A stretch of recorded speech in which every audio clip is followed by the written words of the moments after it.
ছাত্রছাত্রী, নারী পুরুষ, নবীন প্রবীণ সবাইকে আমার সালাম জানাচ্ছি। আসসালামু আলাইকুম। গত বছর আগস্ট মাসে জুলাই গণ অভ্যুত্থানের শক্তি বলে আমরা অন্তর্বর্তী সরকার গঠন করেছিলাম। এরপর আমরা এখন আমাদের মেয়াদে একটি অত্যন্ত গুরুত্বপূর্ণ সন্ধিক্ষণে উপনীত হয়েছি। আমাদের সরকারের উপর ন্যস্ত দায়িত্ব ছিল মূলত তিনটি: হত্যাকাণ্ডের বিচার করা, একটি জবাবদিহিমূলক ও কার্যকর গণতান্ত্রিক ব্যবস্থায় উত্তরণের জন্য প্রয়োজনীয় সংস্কারের আয়োজন করা এবং সুষ্ঠু নির্বাচনের মাধ্যমে নির্বাচিত সরকারের কাছে ক্ষমতা হস্তান্তর করা। আমরা জুলাই গণ অভ্যুত্থানকালে তৎকালীন ফ্যাসিস্ট সরকারের নির্দেশে সংগঠিত হত্যাকাণ্ডের বিচার কাজ এগিয়ে নিয়ে যাচ্ছি। এই বিচারের উদ্দেশ্যে গঠিত আন্তর্জাতিক অপরাধ ট্রাইব্যুনাল তাদের প্রথম রায় শীঘ্রই দিতে যাচ্ছে। ট্রাইব্যুনালে আরো কয়েকটি মামলার বিচার চূড়ান্ত পর্যায়ে রয়েছে। সাধারণ ফৌজদারি আদালতগুলোতেও জুলাই হত্যাকাণ্ড সম্পর্কিত কিছু বিচার কাজ শুরু হয়েছে। আমরা একই সাথে দেশের ইতিহাসে প্রথমবারের মতো গুমের মতো নৃশংস অপরাধের বিচার কাজ শুরু করেছি। আমি আনন্দের সঙ্গে আপনাদের জানাতে চাই যে সংস্কারের ক্ষেত্রেও আমরা ব্যাপক অগ্রগতি অর্জন করেছি। অন্তর্বর্তী সরকার নিজ উদ্যোগে বা বিভিন্ন সংস্কার কমিশনের প্রস্তাবের ভিত্তিতে অনেক গুরুত্বপূর্ণ সংস্কারের কাজ সম্পন্ন করেছে। কিছু প্রস্তাবিত সংস্কারের কাজ এখনো চলমান আছে। অধ্যাদেশের মাধ্যমে বা বিদ্যমান আইন সংশোধন করে বিচার বিভাগে স্বাধীনতা, বিচার ব্যবস্থাপনা, আর্থিক খাতে স্বচ্ছতা, প্রাতিষ্ঠানিক সক্ষমতা বৃদ্ধি, ডিজিটালাইজেশন সম্প্রসারণ ও দুর্নীতি প্রতিরোধে বিভিন্ন সংস্কার সম্পন্ন করা হয়েছে। ভবিষ্যতে সুশাসনের জন্য এসব সংস্কার বড় ভূমিকা রাখবে বলে আমরা মনে করি। আশা করি আগামী নির্বাচিত সরকার সংসদে আলাপ আলোচনার মাধ্যমে এসব সংস্কার গ্রহণ করবে। আমাদের আরেকটি গুরুদায়িত্ব হচ্ছে সুষ্ঠু নির্বাচন অনুষ্ঠান। আমি ঘোষণা করেছি যে আগামী ফেব্রুয়ারির প্রথমার্ধে জাতীয় সংসদ নির্বাচন অনুষ্ঠিত হতে যাচ্ছে। এই নির্বাচন উৎসব মুখর, অংশগ্রহণমূলক ও সুষ্ঠুভাবে অনুষ্ঠানের জন্য আমরা সব প্রস্তুতি গ্রহণ করছি। আমাদের উপর অর্পিত দায়িত্ব আমরা সঠিকভাবে পালন করার জন্য সর্বাত্মক চেষ্টা করে যাচ্ছি। প্রিয় দেশবাসী, রাষ্ট্র কাঠামো সংস্কারের প্রস্তাব তৈরির লক্ষ্যে জাতীয় ঐকমত্য কমিশন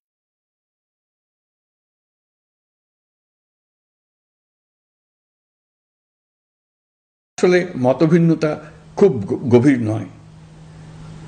কেউ সংস্কারটা সংবিধানে করতে চেয়েছেন, কেউ আইনের মাধ্যমে করতে চেয়েছেন, কিন্তু সংস্কারের প্রয়োজনীয়তা, নীতি ও লক্ষ্য নিয়ে কারো মধ্যে মতভেদ নেই। কাজেই রাজনৈতিক দলগুলোর প্রকাশ্য বক্তব্য যতখানি পরস্পর বিরোধী অবস্থানে আছে বলে মনে হয়, জুলাই সনদ সঠিকভাবে বিশ্লেষণ করলে ততখানি মত পার্থক্য দেখা যায় না। এটি আমাদের অনন্য অর্জন। এতে জাতি এগিয়ে যেতে সাহসী হয়।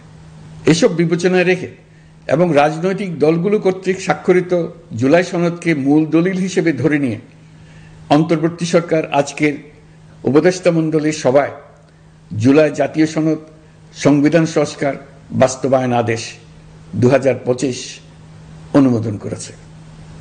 এটা বিরাট খবর। প্রয়োজনীয় স্বাক্ষর শেষে এটি ইতিমধ্যে গেজেট নোটিফিকেশন করার পর্যায়ে পৌঁছে গেছে। জুলাই সনদ বাস্তবায়নের লক্ষ্যে এই আদেশে আমরা গুরুত্বপূর্ণ কিছু বিধান গ্রহণ করেছি। এর মধ্যে রয়েছে সনদের সংবিধান বিষয়ক সংস্কার প্রস্তাবনার উপর গণভোট অনুষ্ঠান এবং পরবর্তী সময়ে সংবিধান সংস্কার পরিষদ গঠনের সিদ্ধান্ত।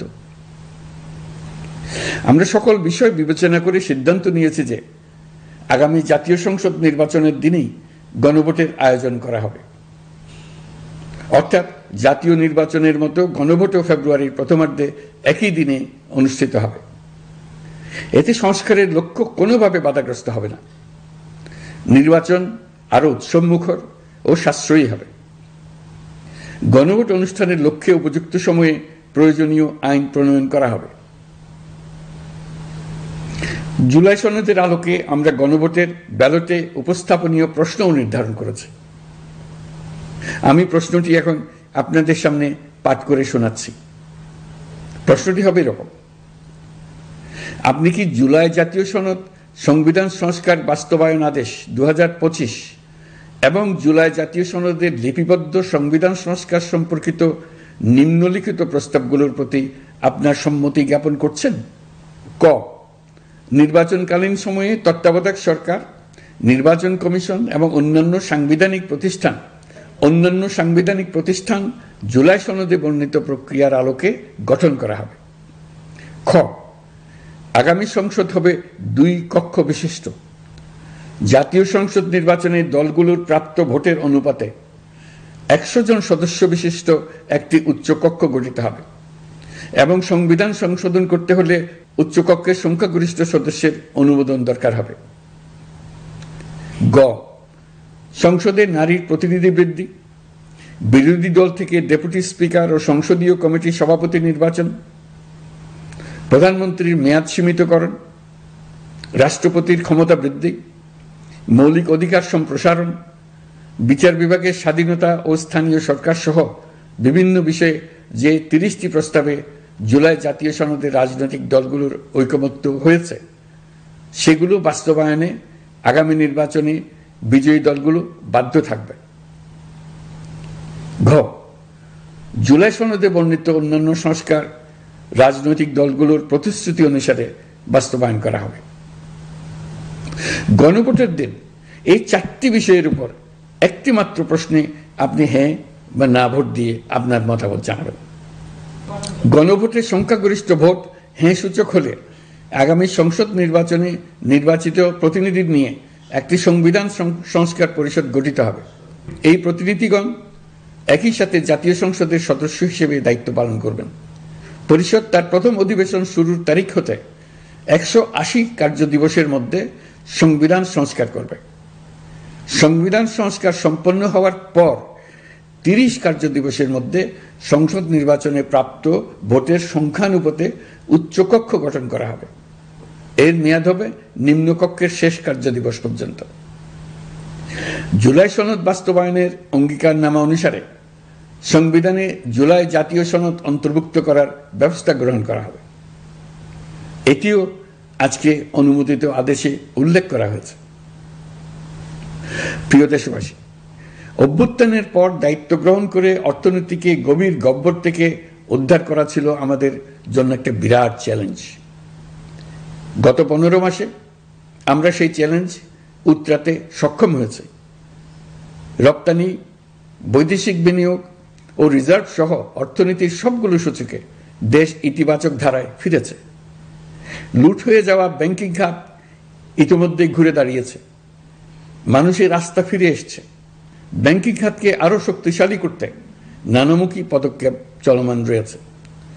অভ্যুত্থান পরবর্তী সময়ে বিভিন্ন দেশের বৈদেশিক বিনিয়োগ হ্রাস পেলেও বাংলাদেশে গণ অভ্যুত্থান পরবর্তী প্রথম বছরে বৈদেশিক প্রত্যক্ষ বিনিয়োগ অর্থাৎ এফডিআই 19.13% বৃদ্ধি পেয়েছে। এটি বৈশ্বিক প্রবণতার বিপরীতে এক অনন্য অর্থনৈতিক দৃষ্টান্ত স্থাপন করেছে। আগামী সপ্তাহে ডেনমার্ক ভিত্তিক মায়ার্স গ্রুপের মালিকানাধীন এপিএম টার্মিনালস বিভি এর সঙ্গে লালদিয়া কন্টেইনার টার্মিনাল প্রকল্পে 30 বছরের কনসেশন চুক্তি স্বাক্ষর হতে যাচ্ছে। এই চুক্তির আওতায় ইউরোপীয় এই কোম্পানি $550 মিলিয়ন বিনিয়োগ করবে। এটি এই যাবৎকালে বাংলাদেশে ইউরোপের সর্বোচ্চ একক বিনিয়োগ। লালদিয়া হবে দেশের প্রথম বিশ্বমানের গ্রিন পোর্ট। প্রিয় দেশবাসী, প্রায় 1.5 যুগ ধরে আমাদের জনগণ ভোটাধিকার থেকে বঞ্চিত ছিলেন। তারা আজ আসন্ন নির্বাচনে তাদের ভোটাধিকার প্রয়োগ করার জন্য উন্মুখ হয়ে আছেন। আগামী ফেব্রুয়ারিতে সুষ্ঠু নির্বাচন অনুষ্ঠানের বিষয়ে অভ্যুত্থানের সপক্ষের রাজনৈতিক দলগুলোকে অবশ্যই ঐক্যবদ্ধ থাকতে হবে। তা না হলে জাতি এক মহা বিপদের সম্মুখীন হবে। এ সম্পর্কে আমি আগেও একাধিকবার আমার আশঙ্কা প্রকাশ করেছি। ফ্যাসিবাদের বিরুদ্ধে 2024-এর জুলাইয়ে মৃত্যুর মুখোমুখি শির উঁচু করে দাঁড়িয়ে দেশবাসী যে ঐক্য গড়ে তুলেছিল, আমরা জীবিতরা যেন অল্প স্বল্প ভিন্নমত ও লঘু বিবাদে জড়িয়ে তার মর্যাদা ক্ষুণ্ণ না করি। 133 শিশু, শত শত তরুণ তরুণী, নারী পুরুষের মৃত্যু, হাজার হাজার মানুষের অঙ্গহানির যে আত্মত্যাগ, সেটিকে আমাদের সম্মান জানাতেই হবে। দেশের আপামর জনগণ সামান্য যা চায় তা হচ্ছে এই অগণিত হতাহতের স্মৃতির প্রতি শ্রদ্ধা জানিয়ে আমরা সবাই যেন ভিন্ন মতের প্রতি সহিষ্ণুতা দেখাই, দলীয় স্বার্থ অতিক্রম করে সম্মিলিত আকাঙ্ক্ষা ও জাতীয় চাওয়াকে ঊর্ধ্বে তুলে ধরি। তাই আমি আশা করি আমাদের এই সিদ্ধান্ত জাতির বৃহত্তর স্বার্থে রাজনৈতিক দলগুলো মেনে নেবে। একটি উৎসবমুখর জাতীয় নির্বাচনের দিকে জাতি এগিয়ে যাবে। এর মাধ্যমে আমরা নতুন বাংলাদেশে প্রবেশ করব। আমরা নতুন বাংলাদেশ গড়ার দ্বার প্রান্তে এসে পৌঁছলাম। মহান আল্লাহ আমাদের সহায় হন। আমাদের আশা মহান আল্লাহ পূরণ করুন। আল্লাহ হাফেজ। সবাইকে ধন্যবাদ।